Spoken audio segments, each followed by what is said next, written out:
Your brain is not designed to make you successful. It's designed to keep you safe. And once you truly understand that, your entire view of motivation and self-improvement starts to change. I know that might sound dramatic, maybe even a little uncomfortable, because we've all been told that success comes down to discipline, mindset, grind, and just wanting it badly enough. But let me ask you something. If success was only about wanting it, why do you procrastinate on things you know are good for you? Why do you lose motivation right when you start making progress? Why do you say, "I'll start tomorrow," and then tomorrow turns into next week? That's not a character flaw. That's not laziness.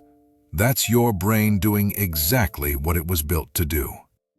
Thousands of years ago, humans didn't worry about personal brands, gym routines, or YouTube channels. They worried about survival. There were real threats everywhere. Predators, starvation, injury, rejection from the tribe. The humans whose brains were best at spotting danger and avoiding risk stayed alive. So over time, our brains became extremely good at one job: keeping us safe. And even though modern life looks completely different, your brain still runs that ancient survival software.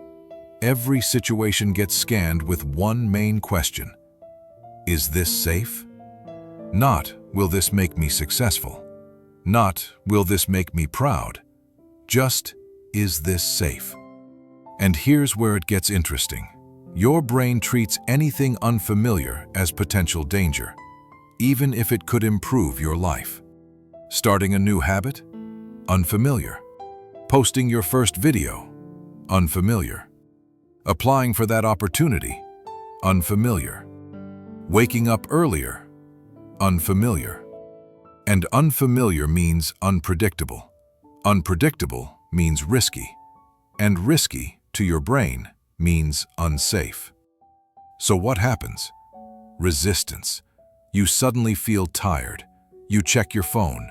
You clean your room instead of working. You convince yourself you'll do it later. Your brain isn't trying to ruin your life.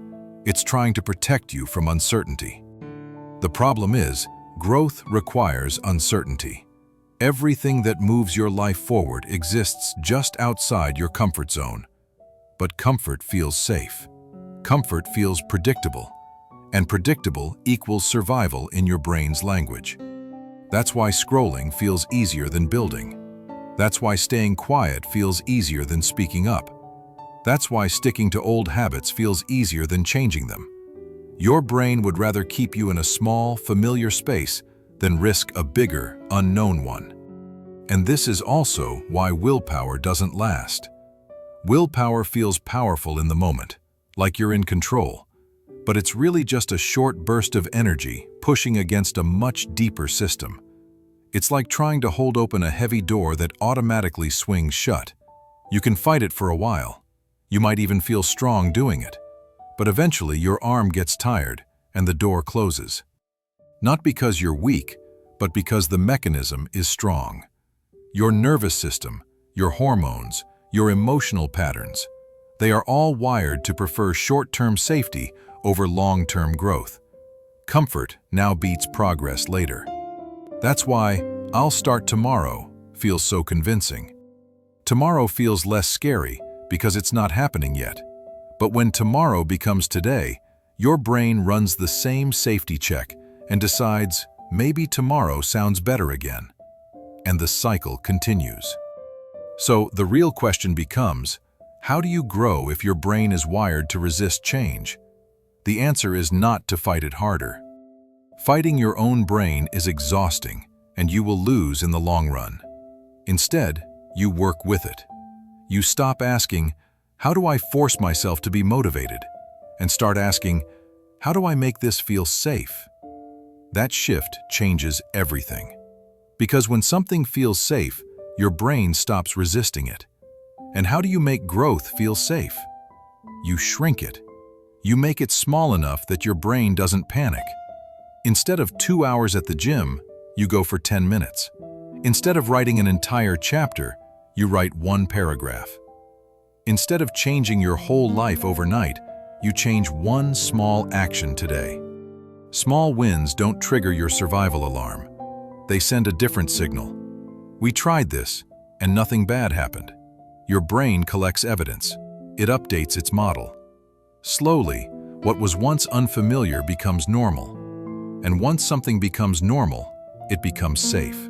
This is where identity comes in. Your brain protects the version of you it believes you are. If deep down you see yourself as inconsistent, your brain will guide you back to inconsistent behavior because that identity feels known. But when you repeatedly act like the person you want to become, even in tiny ways, your brain begins to rewrite the story. One workout doesn't just build muscle, it builds the identity of someone who trains. One video doesn't just create content, it builds the identity of someone who shows up. Identity shifts are powerful because once your brain accepts a new identity as safe, your habits start to support it automatically. You don't have to fight yourself as much. You don't feel like you're constantly pushing uphill. Growth starts to feel natural instead of forced. So if you've been stuck, if you felt like you sabotage yourself right when things get good, understand this: you are not broken. You are not lazy. You are operating on ancient wiring in a modern world. The goal isn't to destroy that wiring, it's to train it. Make progress small. Make consistency normal. Let your brain gather proof that this new level of you is safe to exist. Because once your brain stops seeing growth as a threat, it stops fighting you. And when the system that once resisted you begins to support you instead, that's when real, lasting change finally happens.